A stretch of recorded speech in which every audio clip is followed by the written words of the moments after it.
Muito boa noite. 2 elementos das Forças de Defesa e Segurança ficaram feridos ontem durante confrontos com homens armados da Renamo em Vanduze, província de Manica.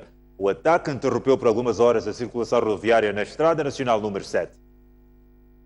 Invólucros de balas espalhadas pela Estrada Nacional número 7, resultantes de um ataque entre as Forças de Defesa e Segurança e homens da Renamo, que forçou o encerramento de pequenos estabelecimentos comerciais na zona de Macadeira, a 12 quilômetros da sede do distrito de Vanduze. A população, que receando novos confrontos, começa a abandonar a zona, conta que o ataque, além de resultar na vandalização das suas bancas, saldou igualmente em 2 feridos de elementos das Forças de Defesa e Segurança. Tropas que saíram lá, que fizeram ataque com a da Renamo e sofreram 2 soldados da Frelimo, sangramento, outro baleado na costa, outro na mão. Aqui havia disparos. Houve uns senhores que vinham, quer dizer, o carro de militar vinha de Chimoio e ia buscar de linha onde no Vanduze. Quando chegou ali no Alicate, e depois apanhou disparos com os homens desconhecidos. E depois aqueles homens, quando saíram aí, vieram diretamente até aqui na aldeia. Que vocês conhecem, os homens estão a criar. Não criamos, nem conhecem. E também estamos a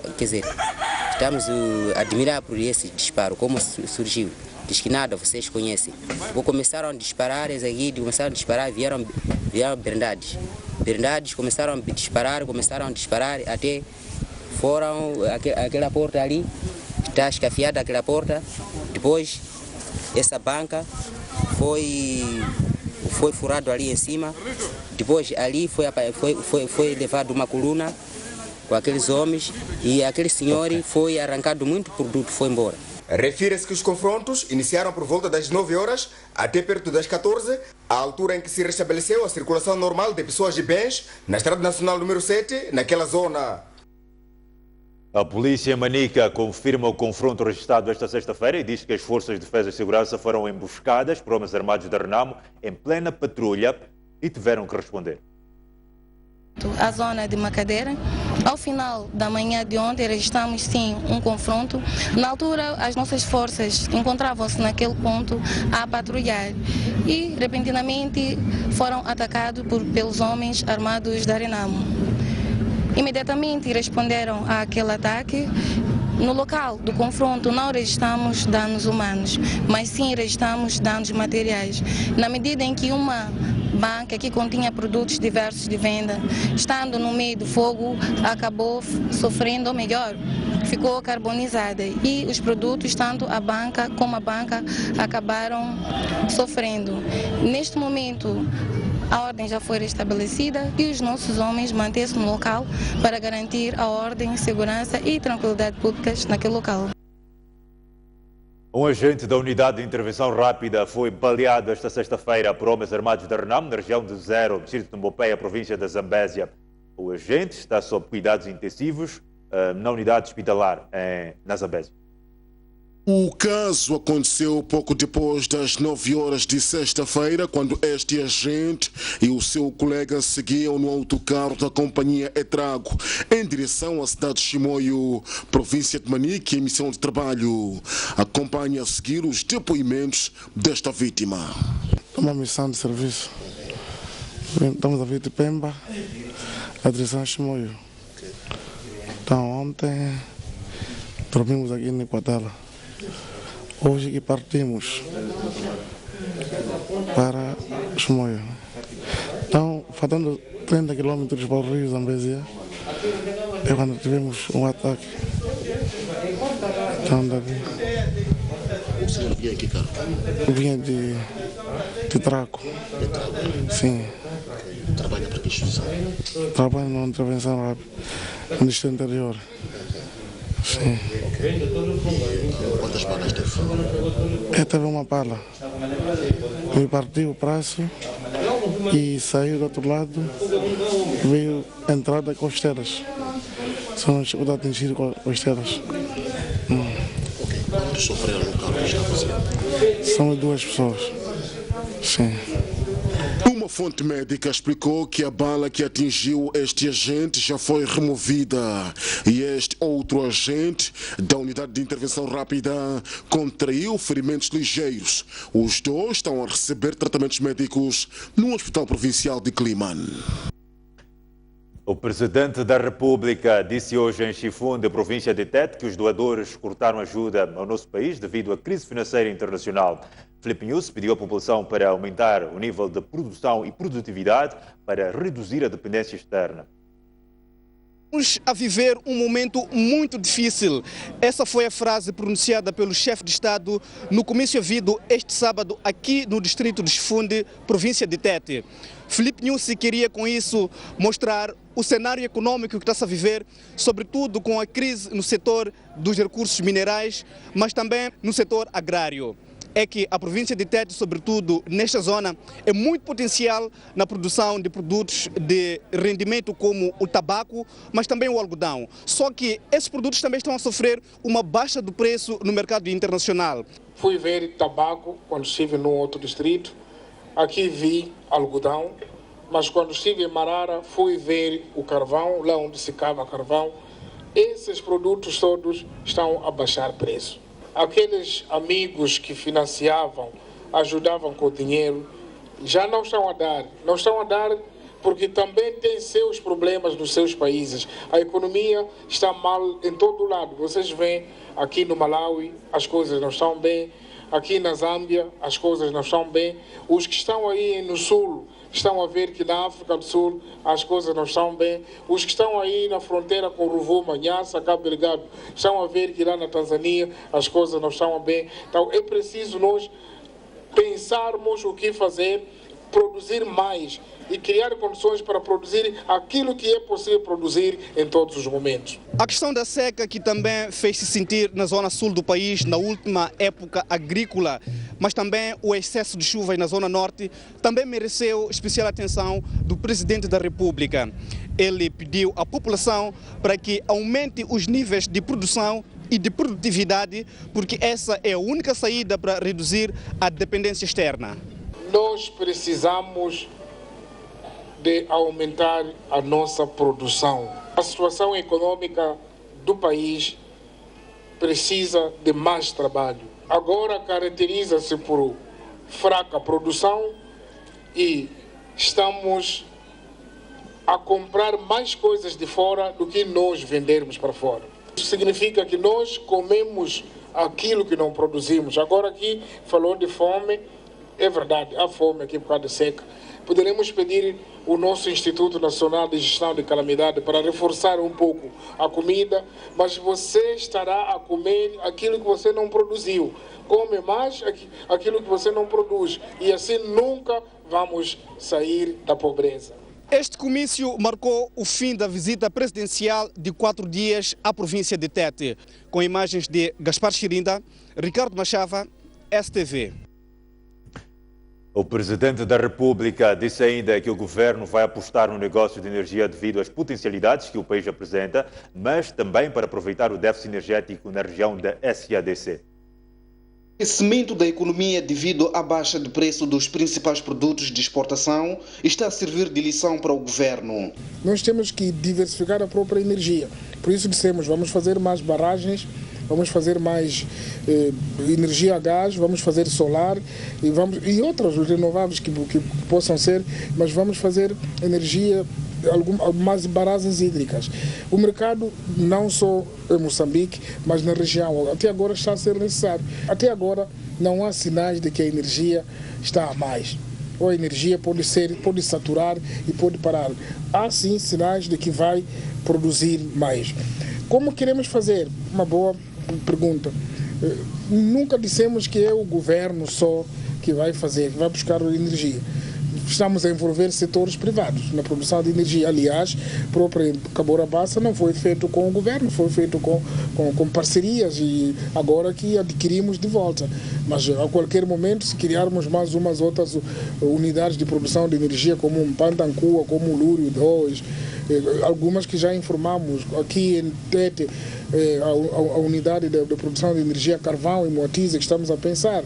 Agora estivemos aí no Jindal, Marara, ficamos a saber que aquela empresa também quer fazer uma central de 120 até 150 quilowatts, megawatts que vai fazer.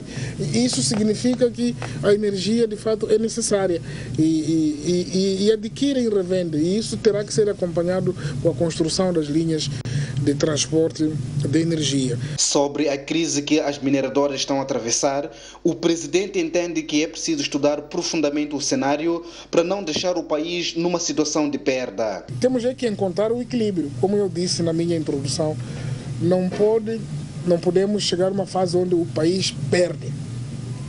Porque há uma reserva que pode servir, que pode ser talvez conveniente deixar até explorar amanhã, do que explorar hoje a todo preço. Depois o povo é o país que perde, são as crianças, são as gerações. Nós encontramos e estamos a trabalhar nesse sentido. Quando dizem que o custo baixou, nós sabemos onde se coloca a mercadoria. Temos que ir ver esse custo de lá, como que está.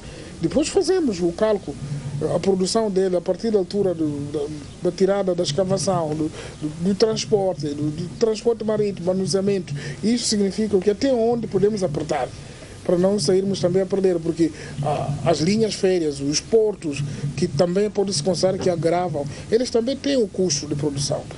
Então teremos que ver o que é. E isso estamos a trabalhar juntos do interesse comum e vamos envolver também os próprios trabalhadores para perceberem que as coisas são assim até a altura, mas há sinais de alguma subida de alguns produtos. Numa altura em que o governo fala de contenção de custos em função do corte de financiamento da parte do FMI e de alguns países que apoiam o Orçamento Geral do Estado, a alocação dos 7 milhões aos distritos pode ser afetada. Entretanto, Filipe Nussi foi cauteloso ao abordar esta questão. Nós temos medidas de contenção, mas temos o cuidado de não chamar contenção corte de algumas atividades, porque senão depois não produzem. Nós temos que avaliar qual é a atividade que produz mais, qual é que pode ser subsidiada por qualquer conveniência e que dimensão do subsídio pode ser dado. Não fizemos esse exercício ainda, mas pelos objetivos dos 7 bilhões, que era para fomento de emprego, gerar mais produção, criar alimentos, a comida para as pessoas, mais produção, mais rendas, etc. Então teremos que ver se de fato qual é esse exercício, que dimensão está a produzir resultado. Mas nas medidas ainda nós não discutimos sobre este como um problema e vamos desenvolver as medidas diferentes. O que nós estamos a fazer agora é fazer esforço para o país voltar a financiar a sua atividade produtiva, que não vai ser fácil, porque grande parte dos países, nem que seja através de empréstimos extraordinários em qualquer momento, quando chegarmos à conclusão de que esse empréstimo é viável, é produtivo. E existem fórmulas, incluindo os nossos parceiros como o FMI e mais outros, sabem fazer exercícios de que tipo de negócio tem que ser feito, em que momento e qual é o alcance do seu investimento. Quanto ao cumprimento do Plano Econômico e Social na província de Tete, entende que algo está a ser feito, mas pede mais celeridade dos governos locais. Realiza-se amanhã a Conferência de Validação da Política de Emprego. Um evento coordenado pelo Ministério do Trabalho e Segurança Social prevê vários momentos, dos quais o lançamento do anteprojeto de política de emprego do primeiro boletim de estatística de trabalho em Moçambique. A conferência será aberta pelo Presidente da República, Filipe Nussi. Ser vários momentos. O momento mais alto é do lançamento do anteprojeto da política de emprego. O que é política de emprego? É um instrumento de política governamental. Espera-se que seja o documento que passa a outros níveis, que vai regular tudo o que é emprego em Moçambique. Além deste instrumento, será lançado na conferência o primeiro boletim de estatística sobre o mercado de trabalho na história do país. Nós teremos também o lançamento do primeiro boletim de estatística sobre o mercado de trabalho em Moçambique. Estamos a dizer algo que acontece pela primeira vez desde a independência nacional. Isso é obra. É uma oportunidade que nós estamos a trazer. Isso tem que ser ressalvado. Estamos a trazer pessoas de todo o país. As delegações são compostas por pessoas que vêm das províncias, não das capitais, inclusive dos distritos. O evento será lançado pelo Presidente da República, Filipe Nyusi, tem como lema promover emprego digno para os moçambicanos. Na verdade, a conferência de validação da política de emprego terá lugar na segunda-feira e não amanhã, como erradamente disse. A conferência será aberta igualmente pelo Presidente da República, Filipe Nyusi. Vamos sim prosseguir com a informação no Jornal da Noite. A província de Cabo Delgado dispõe de quantidades de golfinhos no arquipélago das Quirimbas. No local foram criados santuários marinhos para a conservação destas e outras espécies. A equipa da STV visitou o santuário de Mujaca, que está entre as ilhas do Ibo e Matembo. Uma autêntica atração turística no arquipélago das Quirimbas. Golfinhos em números que aumentam constantemente, mercê de uma iniciativa das comunidades, em coordenação com as autoridades do Parque Nacional das Quirimbas, que criaram santuários marinhos, zonas em que é proibida a pesca para a preservação das espécies. Há muitos anos que não se via golfinhos na costa de Cabo Delgado, mas hoje já é possível ver este recurso marinho dentro do Parque Nacional das Quirimbas. Os golfinhos não tinham desaparecido, eles iam fazendo algumas visitas esporádicas e, entretanto, encontravam um ambiente hostil. Daí que regressavam, portanto, para outros sítios. Digo ambiente hostil porquê? Porque, primeiro, ou eram abatidos, segundo, porque o seu alimento era destruído. O trabalho que foi feito no Parque Nacional das Quirimbas foi recuperar, portanto, as condições do habitat para os golfinhos, e isso foi possível, e estamos a ver pelo menos 2 espécies de golfinho já a estabelecerem-se aqui no parque. Vários turistas têm visitado esta área para contemplar os encantantes malabarismos dos golfinhos. Temos pelo menos 3 colónias daquele que é o chamado bottlenose, em que a maior delas tem 60 golfinhos, que são aqueles que nós podemos observar hoje. Mas temos mais 2 colónias que estamos a ver com alguma frequência, uma com 38 neste momento e a outra com cerca de 25. Um atrativo turístico aqui no Parque Nacional das Quirimbas. As imagens são de Isinachá, Pedro Ferrão, STV. A ilha do Ibo, a antiga capital provincial de Cabo Delgado, está votada ao abandono. Edifícios que antes albergavam grandes figuras e moradores tornaram-se hoje em autênticas ruínas. Tida como um dos principais destinos turísticos de Cabo Delgado, a ilha do Ibo está adormecida. Aqui é possível ver edifícios que outrora funcionaram como instituições e residências a caírem hoje aos pedaços. Algumas das ruínas são ruínas que são a responsabilidade do próprio governo do distrito.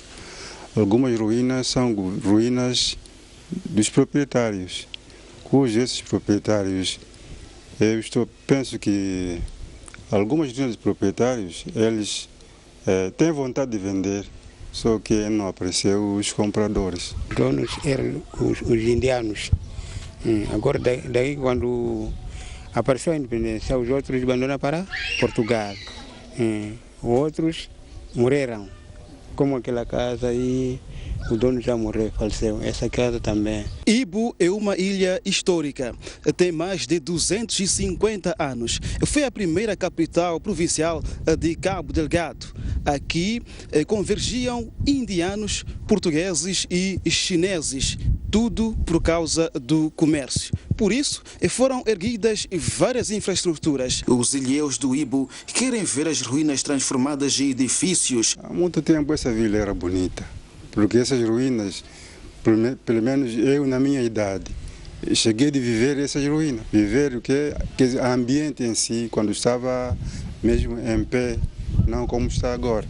A queda da ilha do Ibo começa quando a capital de Cabo Delgado foi transferida para a cidade de Pemba, então Porto Amélia. Daí todos os comerciantes passaram para a Bahia. A economia no Ibo baixou, mas a ilha oferece muitas oportunidades no que diz respeito à pesca e ao turismo. As imagens são de Isinachá, Pedro Ferrão, do Ibo para a STV. A vice-ministra da Cultura e Turismo, Ana Comoane, defende a criação de pacotes turísticos a preços acessíveis para combater a sazonalidade do turismo em Moçambique. Operadores turísticos queixam-se muitas vezes da baixa procura por aqueles serviços fora de épocas festivas. É que depois de registrarem casa cheia durante a quadra festiva, muitos estabelecimentos hoteleiros ficam às moscas durante quase todo o ano, facto que complica as contas daqueles agentes econômicos. Confrontada com a situação, a vice-ministra da Cultura e Turismo, Ana Comoane, entende que baixar o preço, bem como a criação de pacotes turísticos multifacetados, pode ser uma saída para acabar com o problema. Pacotes que possam ser, aproveitados. Não só o turista que vem de Maputo, mas turista que é daqui de Inhambane. Nós queremos que os moçambicanos desfrutem também daquilo que é o potencial que nós temos em Moçambique e mais concretamente aqui na província de Inhambane. Porque muitas vezes nós temos pacotes de viagem, mas temos que começar a pensar pacotes turísticos, aproveitando alguns pontos de interesse histórico-cultural, aproveitando, portanto, alguma proximidade, não é, com outros destinos turísticos, para que o turista que vem para Inhambane saiba que, para além de ir à praia, por exemplo, Praia da Barra, e terminar ali, ele tem a possibilidade de se movimentar para outros pontos. A governante diz, por outro lado, que a já velha reclamação da alta dos preços de passagens aéreas dentro do país pode ser ultrapassada com a entrada em Moçambique de novas companhias aéreas dedicadas a carreiras domésticas. Ver, portanto, quais são as taxas que eventualmente podem ser dispensadas.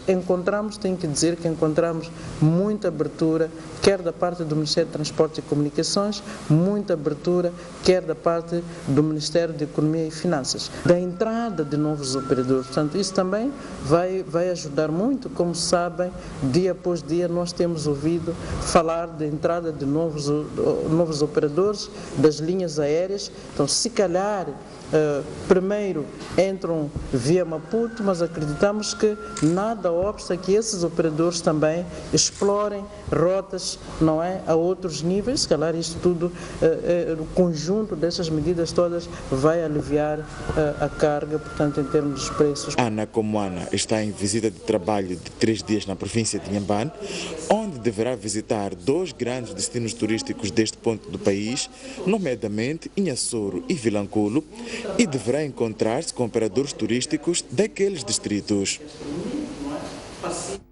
Já pensou como o nosso país seria menos poluído se usássemos carros elétricos que não dependessem do uso de combustível? Ou então numa forma caseira de combater os mosquitos sem ter que recorrer a produtos tóxicos? Estas são algumas sugestões propostas pelos alunos da escola Willow International numa feira de tecnologias que teve lugar este sábado em Maputo. Exposições e muitas ideias inovadoras de adolescentes que decidiram transformar pequenos pensamentos em grandes realizações. Uma delas é esta adolescente, tem 16 anos e criou uma fórmula de produção de diesel. Medi 50 ml de etanol e adicionei a 2 gramas de hidróxido de potássio. Dissolvi os dois, a seguir adicionei óleo aquecido à mistura e depois utilizei este frasco para misturar bem por 30 segundos. Depois tirei a capa para a pressão sair, senão pode rebentar, e fiz esse processo por 2 minutos. A inovação tem por objetivo garantir que o recurso nunca deixe de existir. Daqui a alguns anos, os cientistas dizem que podemos vir a não usar o diesel mais. Então eu pensei neste projeto para as pessoas terem um recurso renovável. Com a mesma idade, encontramos esta adolescente que quer que o lixo seja aproveitado para a produção de energia. Para este lixo produzir energia, é necessário que ele seja submerso a altas temperaturas, na presença de oxigênio, na presença de água ou na ausência dos mesmos. E depois disso, ele produz um gás, que este gás é colocado no recipiente apropriado e depois conduz na corrente elétrica. E porque a malária continua a ser uma das principais causas de morte em Moçambique, também houve inovações que se propõem a manter as casas livres de mosquitos de forma saudável. Os mosquitos são atraídos pelo cheiro também e eles começam a se atrair, começam a entrar dentro da garrafa e acabam por morrer. Os alunos também querem ver o país menos poluído e, como não é possível viver sem automóveis, este adolescente propõe a adoção de carros elétricos. O carro funciona com motor elétrico e a bateria é recarregável, como vê aqui na figura. Sim, e as vantagens desse carro é que eles não emitem gases, diferente dos carros a gasolina e a diesel. E que tal um robô para auxiliar o transporte de cargas?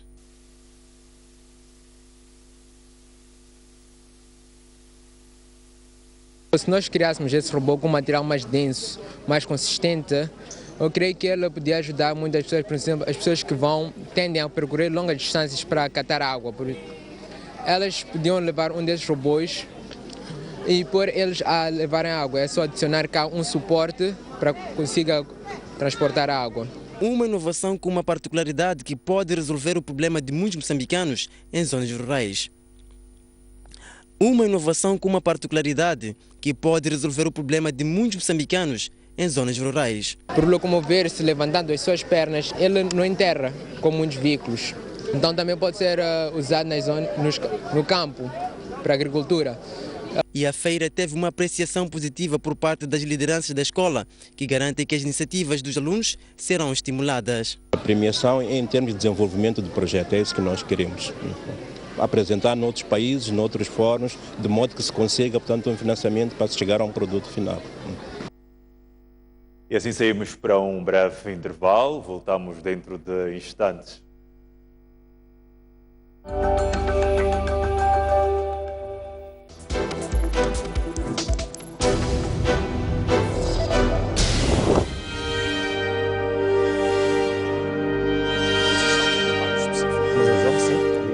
Um país faz-se de confrontos de ideias. Nós somos a ajuda do governo agora. Choramos por muita água, choramos por pouca, choramos sem água. Da pluralidade de opiniões. De uma ou de outra forma, as coisas têm que andar. Vamos evitar essa questão de eu tenho um negócio, depois amanhã torna-se um elefante branco. Não é possível formar um empresário, um empreendedor em um dia. Para outro sítio também.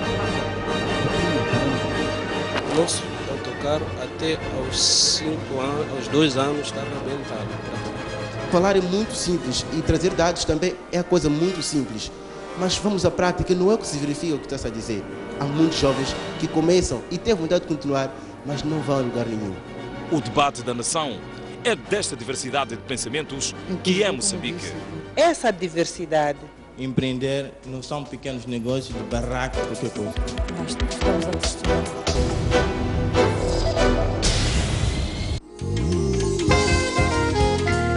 Neste episódio, conheça um dos subúrbios mais carismáticos de Moçambique. Fundado por macuas da província de Nampula e reconhecido pelas personalidades que se destacaram ao nível artístico, político e desportivo. Acompanhe-nos nesta viagem a Mafalala, em Maputo, a da Europa.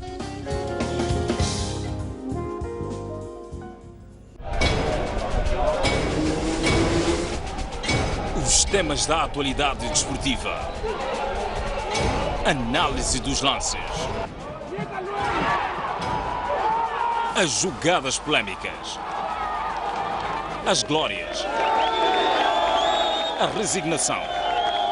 Eu prefiro que uma equipa lute pelas possibilidades do que uma equipa que entre passiva e que esteja à despesa do adversário. Tenho a certeza absoluta que Moçambique tem talento e pode se organizar e ter bases suficientes para competir de igual para igual. As pessoas têm de se perceber. É verdade que é difícil nós educarmos o público, mas o público também tem de saber pôr-se no seu lugar. Tudo isto e muito mais no programa Ao Ataque.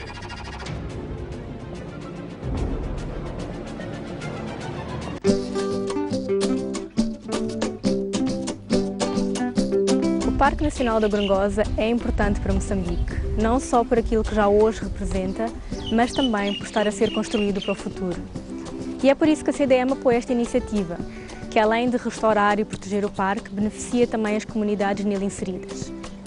Entre os vários projetos do parque, existe um relacionado com a agricultura, que procura promover pequenos agricultores através da capacitação de novas técnicas de cultivo, de como chegar ao mercado, de como gerir terras, que à semelhança de um projeto no qual a CDM hoje já está envolvida, que utiliza a mandioca das nossas machambas, se insere num dos nossos principais pilares de suporte, ao qual chamamos Vamos Cultivar. Procuramos assim promover a riqueza da nossa terra, mas também das pessoas que nela trabalham. E é por isso que incentivamos, apoiamos e agradecemos iniciativas como a do Parque Nacional da Grongosa.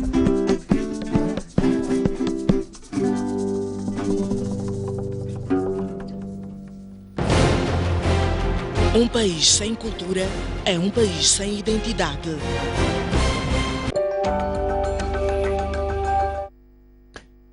Esta vez, Jornal da Noite, edição de sábado, a Liga Moçambicana de Futebol e o BNI realizaram o sorteio da Taça da Liga edição 2016, prova que arranca próximo dia 4 de junho. O sorteio ditou como grande jogo o embate entre o Costa Sol e o Machacane na primeira jornada. A Taça da Liga BNI, terceira maior prova do país, é disputada por todas as equipas que militam no Moçambola.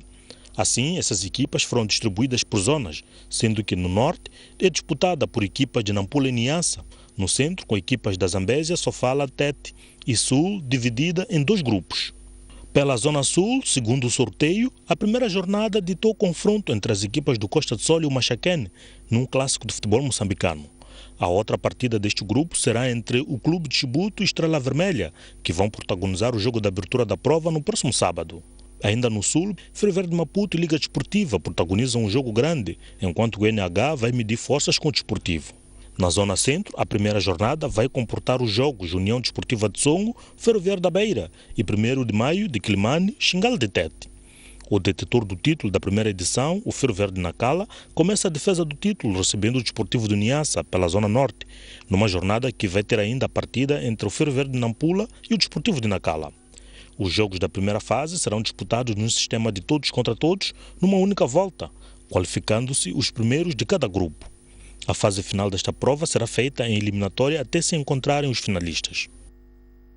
35% das receitas dos jogos da Taça da Liga BNI 2016 vão ajudar os afetados pelas calamidades naturais no país. A informação foi avançada esta sexta-feira durante o sorteio da segunda edição da prova.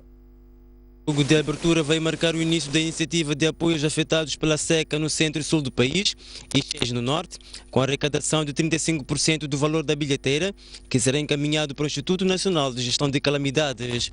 Esta foi a grande novidade do sorteio da terceira maior prova futebolística do país, que decorreu esta sexta-feira na capital do país. A primeira é que 35% da receita de bilheteira dos jogos da Taça da Liga BNI reverterão para o apoio às vítimas das calamidades naturais que têm assolado o nosso país, valor que será canalizado através do Instituto Nacional de Gestão das Calamidades, e o acesso aos campos de jogos da Taça da Liga BNI será permitido também através da oferta de bens não perecíveis para quem não quiser pagar em dinheiro. Iniciativas como esta, que está a ser desencadeada pelo Banco Nacional de Investimento, constitui um momento de prova de que o povo moçambicano sabe responder com solidariedade, serenidade, carinho e ternura. Por isso, cumpre-nos a honra de expressar a gratidão ao Banco Nacional de Investimento pelo nobre gesto de organização desta campanha. A outra boa nova é que o Ministério da Juventude e Desporto vai criar um regulamento de ética e conduta nos campos de futebol. E notamos com apreensão os vários comentários logo após o apito final. As queixas contra a arbitragem são recorrentes. A miúde, observamos mau comportamento de adeptos quando o seu clube não ganha certo jogo. Assistimos invasão de campos e arremesso de pedras e outros objetos contundentes. Sobre estas duas situações particularmente, é de bom tom que lembremos aos agentes desportivos que o futebol é regido por normas que regulam de forma rígida quais os mecanismos de reclamação contra eventuais irregularidades na arbitragem. A taça da Liga BNI arranca no dia 4 de junho na província de Gaza e irá envolver as equipas de Chibouto e Estrela Vermelha de Maputo, segundo ditou o sorteio. Alguns clubes que vão participar da taça da Liga BNI dizem que estão dispostos a dar o seu melhor e as mudanças introduzidas na prova este ano vêm dar mais competitividade ao futebol do país. O desportivo vai fazer o melhor possível nesta competição, uma vez que é uma boa competição, está a crescer. O ano passado já foi um êxito, mas toda a gente apercebe-se que pode-se melhorar muita coisa e isso já está a ser melhorado, porque está a haver até uma responsabilidade social, uma vez que os bilhetes vão poder ajudar a quem está a necessitar nesse momento por causa das calamidades naturais. Há muitos ganhos, há muito mais jogos, há muita rodagem que se pode fazer. Olha, o desportivo está a precisar de mais jogos para esta equipa de jovens que estão à procura de um espaço no futebol nacional poderem aparecer. Portanto, esta liga está a proporcionar isso. Por isso estamos muito gratos por isso estar a acontecer. O objetivo é ganharmos esta taça, vencermos esta taça, passarmos essas primeiras fases, essa primeira eliminatória, chegarmos até a final e vencermos. Esse é que é o objetivo da Liga. Olha, já esta mudança, esta inovação de uma parte da receita reverter para as calamidades naturais é bem-vinda, bem pensado. Como sempre é o nosso apanágio, nós entramos nas competições em que participamos para ganhar. E esta não, de forma alguma, será exceção. E aliado ao facto de que vai ser usada também como forma de angariação de fundos e bens para as vítimas das calamidades naturais, então o Ferroviário, como forma de participar, tem que fazer bons jogos, tem que jogar bom futebol para servir também de atrativo para as pessoas irem ao futebol. Sim, um dos objetivos é pôr os jogadores mais ocupados.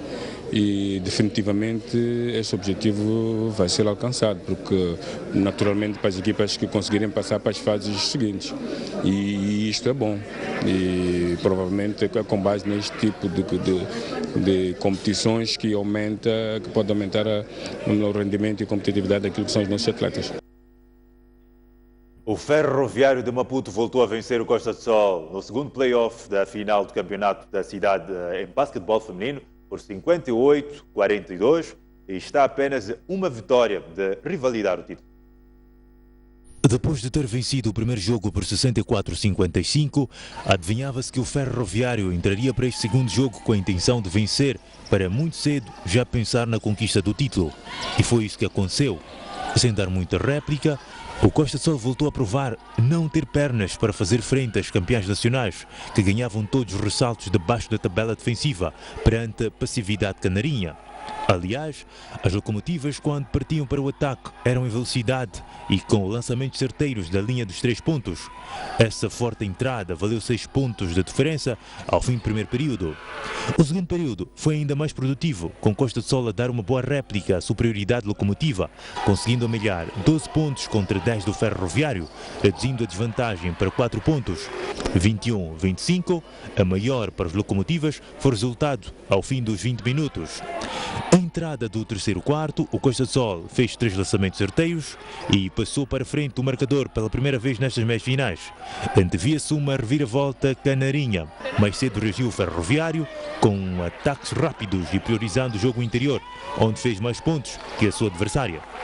Neste quarto do jogo, o Ferroviário fez 16 pontos contra 7 do Costa do Sol e saiu para o último quarto a vencer por 41-28. Daí para frente foi controlar a marcha do marcador, reduzir a velocidade, fazer descansar os jogadores mais preponderantes e vencer por uma margem larga, 16 pontos, ou seja, 58-42, esperando apenas pelo próximo jogo para confirmar a conquista do título da capital.